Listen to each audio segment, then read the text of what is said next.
Alright, February 16th, 2021 was a sad day for LastPass free users. That was the day that LastPass announced changes to their free plan that would severely limit it to the point where it's no longer useful in my opinion. So now for those of you who are unfamiliar, LastPass is making two changes to their free plan. The first one you're probably not going to notice, and that is that May 17th of 2021, LastPass users will stop receiving email support. So if you're a LastPass free user who needs LastPass support beyond that date, you'll need to either look up their support articles, post on their forum, or look for help on third-party websites. But since the vast majority of tech problems you can solve by simply looking up a solution to your problem, it's really a non-issue in my opinion. But the second one, definitely you would. Especially if the whole reason why you chose LastPass is because it syncs across all your devices. Well, now you can probably guess what's happening. Starting March 16th of 2021, LastPass will only be available to free users on one device type. That is either computers or mobile devices. And the user can choose which device type they want to use it on. If the user opts for computers as their device type, they can only use it on laptops and desktops. Like, they won't be able to use it on their phones and tablets. Now, on the other hand, if the user opts for mobile as their device type, they can only use LastPass on their phones, tablets, and smartwatches, and they won't be able to use it on their laptops or desktops. And by the way, they'll only let you change your active device type 3 times before your account is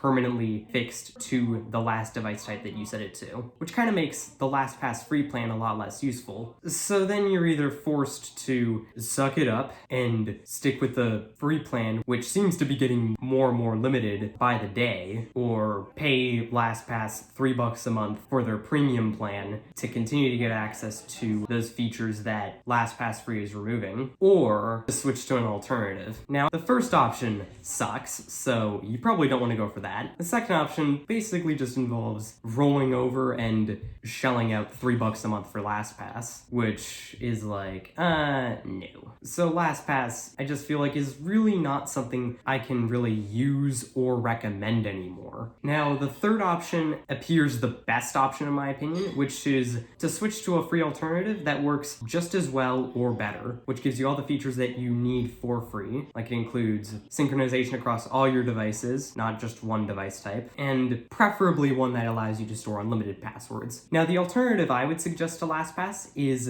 Bitwarden. Now, I'll go over why they're my preferred alternative later in this video, but for now, I'm going to show you how to get all the data in your LastPass vault into your Bitwarden vault, after you've created your Bitwarden vault, obviously.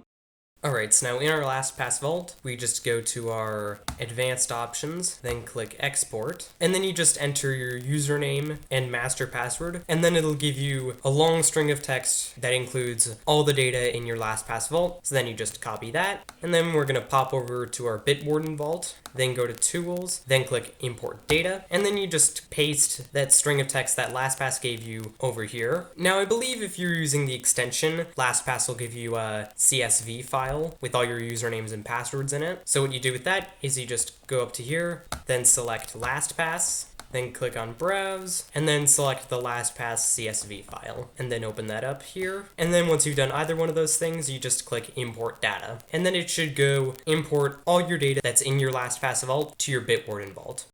Alright, so as you can see, that wasn't all that difficult. That took all of 15 seconds, and now you're basically fully migrated from LastPass to Bitwarden. So now, I'm gonna go over why I think they're a good alternative to LastPass, and actually better than LastPass in my opinion. Now, Bitwarden offers all the features that a regular end user like myself would need for free, and that includes synchronization across all your devices, 2-factor authentication, the ability to store unlimited passwords in your vault, and password autofill. Now, there are a couple reasons why I think Bitwarden is better than LastPass, and the first one being that Bitwarden is free and open source, whereas LastPass is a proprietary password manager owned by LogMeIn. So now that means that with Bitwarden, anyone can go look at the source code for security vulnerabilities and bugs, whereas with LastPass they can't. It's all dependent on one company to do that for its users. And the second one, which